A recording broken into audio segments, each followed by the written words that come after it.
Welcome to Zevanet, the channel where news meets clarity. Every day, we bring you the latest headlines, global events, and trending stories from around the world, explained in a simple and engaging way. Whether it's breaking news, technology, lifestyle, or inspiring human stories, we keep you informed and connected. At Zevanet, our mission is to make complex events easy to understand, so you always know what matters most. The dusty streets of Becherm in Ghana's Bron region came alive with an unusual burst of color and energy on the day Kennedy Agyapong, the outspoken and charismatic member of parliament for Asin Central, brought his unity tour to the town. It was a day that promised not just speeches and slogans, but a reignition of hope, particularly for the restless youth who had long been searching for concrete assurances of jobs, opportunities, and development. For Agyapong, a flag-bearer hopeful in the new Patriotic Party, NPP, this was more than just another stop on his campaign trail. It was a test of his ability to unify, inspire, and convince the people of the Bron region that his leadership would deliver tangible change. The sun rose early on that Saturday morning, casting a golden hue over Becherm. Long before Agyapong's convoy entered the town, residents had already lined the roadsides. Market women had left their stalls, farmers had paused their journeys to the fields, and young people, dressed in party t-shirts and waving miniature flags, filled every open space in anticipation. It was as though the entire community had been electrified by the expectation of seeing and hearing the man who had built a reputation for speaking his mind and championing bold causes. The convoy arrived around mid-morning, the honking of horns and the blaring of sirens heralding the arrival of the man many here saw as both a straight-talker and a potential future president. Agyapong stepped out of his vehicle, greeted by loud cheers, drumming, and dancing. The traditional drummers of Becherm pounded their instruments with such intensity that the rhythm seemed to echo into the surrounding hills. Chiefs in traditional regalia had gathered to receive him, signaling the importance of his visit not only as a political exercise but as a moment of cultural recognition and mutual respect. As he made his way to the Durbar grounds, Agyapong waved to the crowd, occasionally stopping to shake hands, hug elderly women, and lift children into the air. His ease with the people was evident. This was not a politician distant from the grassroots but one who sought to embody the frustrations and aspirations of ordinary Ghanaians. When the formal program began, the Master of Ceremonies introduced him not merely as a member of parliament but as a son of Ghana who had come with a message of unity and hope. Chiefs delivered their brief remarks, blessing his journey and urging him to keep the promises he was about to make. Then, it was his turn. Taking the microphone, Agyapong's voice carried with the weight of authority but also with the familiarity of someone who had lived among ordinary people. He began with unity, the theme of his tour. "My brothers and sisters," he said, "we cannot afford to divide ourselves at a time when the nation needs us most.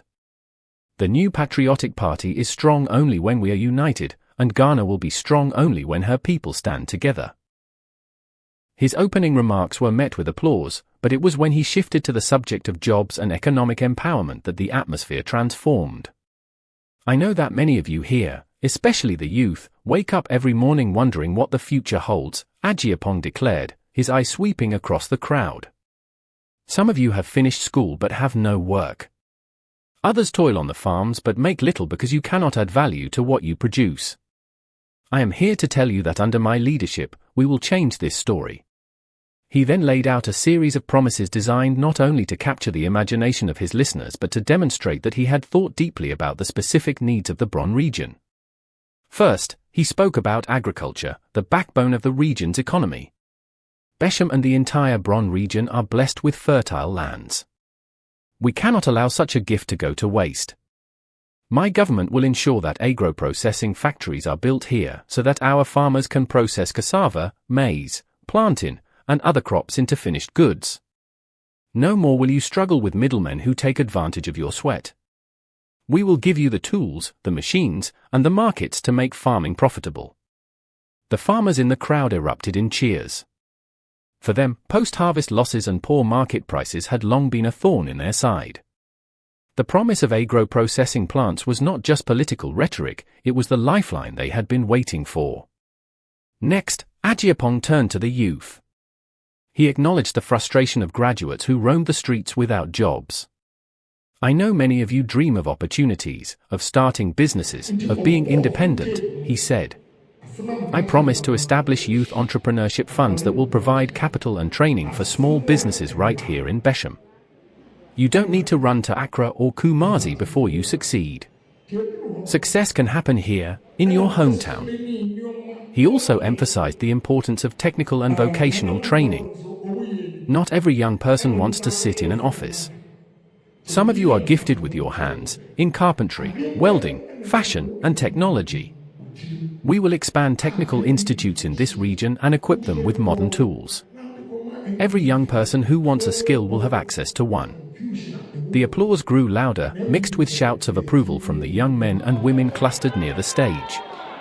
For them, this was more than a campaign speech, it was a direct response to their lived reality. But Agyapong did not stop there.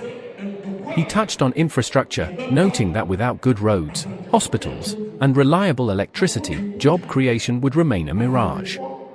We cannot create factories if trucks cannot reach the farms, he said. We cannot keep our young people healthy if hospitals lack equipment. I will prioritize infrastructure in the Bron region, ensuring that every community has the basic amenities needed for development. He also promised to create industrial hubs in the region, modeled on successful examples from Asia.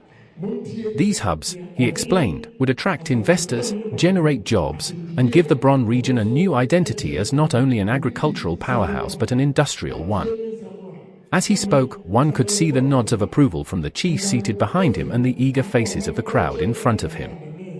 His words carried a blend of passion and conviction that suggested he was not merely reciting talking points but sharing a vision rooted in personal belief. What made the moment even more powerful was the way Agyapong blended his promises with calls for unity. We cannot build these factories if we are divided, he said. We cannot attract investors if we fight among ourselves. Unity is the foundation of development. That is why I am here, to bring the NPP together, to bring Ghana together. The program continued with testimonies from local supporters. A young woman stood up to say that she believed Agyapong's focus on entrepreneurship was exactly what the youth needed. An elderly farmer recalled how he had lost much of his harvest the previous year because he had no storage facility, and he said he believed Agyapong's promises about agro-processing would finally solve such challenges. By the time the event drew to a close, the energy in Becherm was palpable. The people had not only seen a politician but had felt that they had been heard. Whether or not Agyapong would eventually become flag bearer or president, he had planted a seed of belief in the people of Becherm that change was possible. For Agyapong, the Becherm stop on his unity tour was more than just politics. It was a statement of intent that leadership must be about listening, responding, and acting. And for the people, it was a reminder that promises, if kept, could transform their lives and their communities.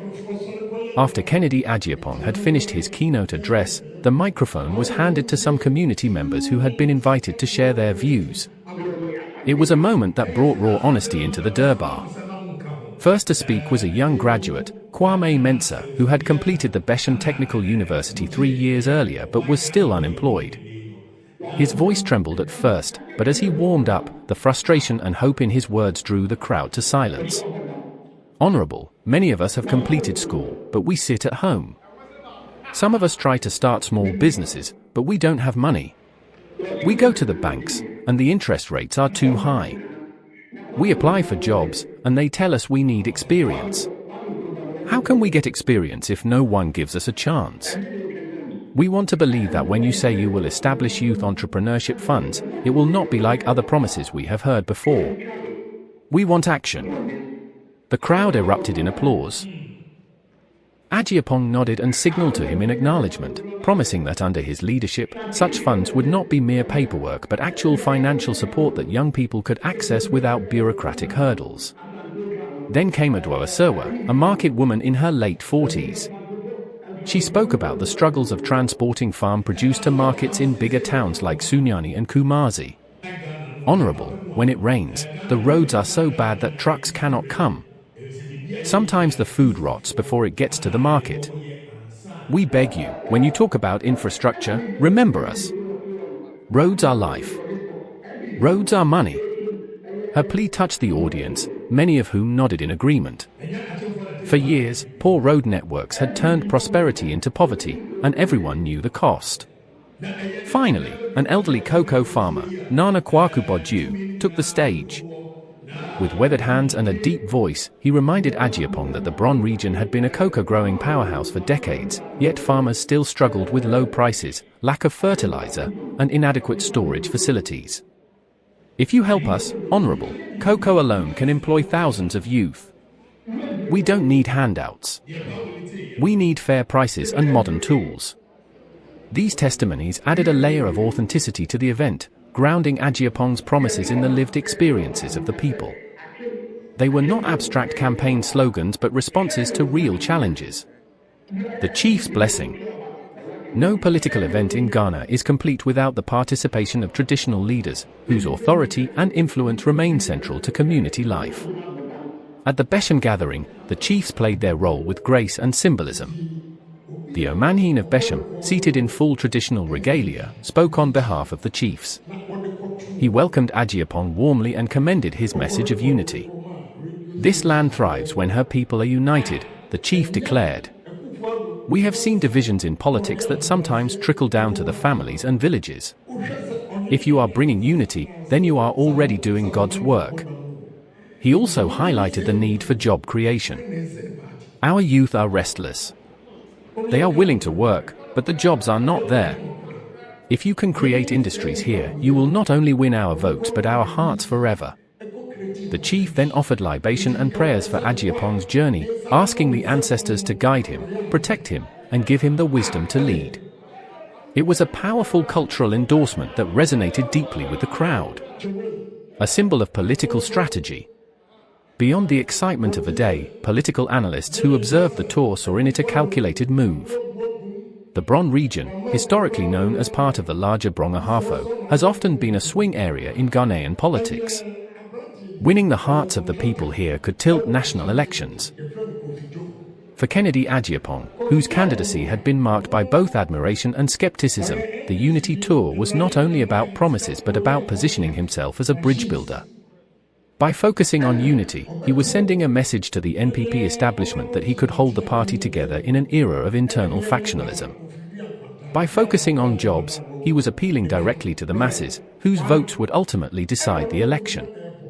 Political observers noted how he deliberately balanced his rhetoric. He criticized no one directly, avoided personal attacks, and instead emphasized shared challenges and collective solutions.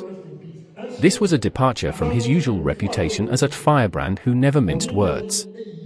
It suggested a strategic recalibration, one designed to show that he could be both tough and unifying, a leader who spoke truth but also built bridges. The aftermath: markets, radio stations, and homes. The impact of Agyapong's visit did not end at the Durbar grounds. As his convoy departed, the conversations it sparked rippled through Becherm and beyond. At the Becherm Central Market, women gathered in small groups to discuss his promises. Some were cautiously optimistic, others skeptical. "He talks well," one trader said, "but we have heard promises before. We want to see action." Another countered, "This man is different. He has money. He has businesses. Maybe he will not just talk but do." On the local FM station that evening, phone lines were jammed with callers debating the speech. Young people expressed excitement at the entrepreneurship funds. Farmers discussed the possibility of agro-processing factories. A few skeptics asked how all this would be financed. The debate was lively, but one thing was clear: Agyapong had succeeded in placing himself at the center of the region's political conversation. In homes across Becherm, families discussed what the visit meant. For some, it rekindled hope. For others, it was simply another chapter in Ghana's long tradition of campaign promises. But no one could deny that the day had energized the town and made them feel seen. Historical context: politics in the Bron region. To fully appreciate the significance of Agyapong's visit, one must understand the history of politics in the Bron region. Historically, the area has been both loyal and independent-minded. While it has often leaned toward the New Patriotic Party, it has also swung toward the National Democratic Congress when local concerns were ignored. Agriculture has always been the lifeblood of the region, but for decades, promises of industrialization have failed to materialize. Roads remain poor, and many communities lack modern facilities. This has bred a mixture of political loyalty and political frustration. For a candidate like Agyapong, whose message combines tough realism with promises of practical solutions, the Bron region offers fertile ground. If he can convince the people that he is not merely another politician but a doer, he could build a formidable base of support here. Unity as a political weapon. What made the Becherm visit particularly noteworthy was the way unity was used not only as a moral message but as a political weapon.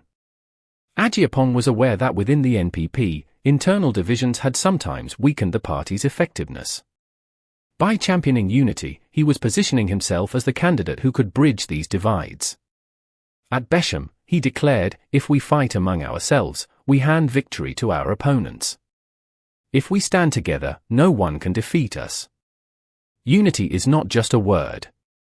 It is our survival. These words resonated deeply, not only with the NPP faithful but with ordinary citizens who had grown weary of political bickering. It was a reminder that leadership was not about personalities but about collective progress. Beyond politics, a personal mission. Those who know Kennedy Agyapong well say that his passion for job creation comes not only from political calculation but from personal conviction. A successful businessman himself, he has often argued that Ghana's greatest challenge is not lack of talent but lack of opportunity. At Becherm, he spoke from that perspective. "I started small. I worked hard. I know what it means to struggle. That is why I will not rest until every young Ghanaian has the chance to succeed." For many in the audience, these words carried weight. They were not hearing from a career politician but from someone who had walked the path of entrepreneurship and wanted to open it for others. The closing rally. As the event drew to a close, the atmosphere remained charged with energy. Supporters surged forward to shake his hand, to take photos, to pledge their loyalty. The drums played once more, and the chiefs escorted him out with blessings. In his closing remarks, Agyapong said, "Becherm, I will not forget you. Today, I came with promises. Tomorrow, I will return with action. Together, we will build a future where our children will not wander for jobs but will find opportunities right here in their own land." The crowd roared with approval.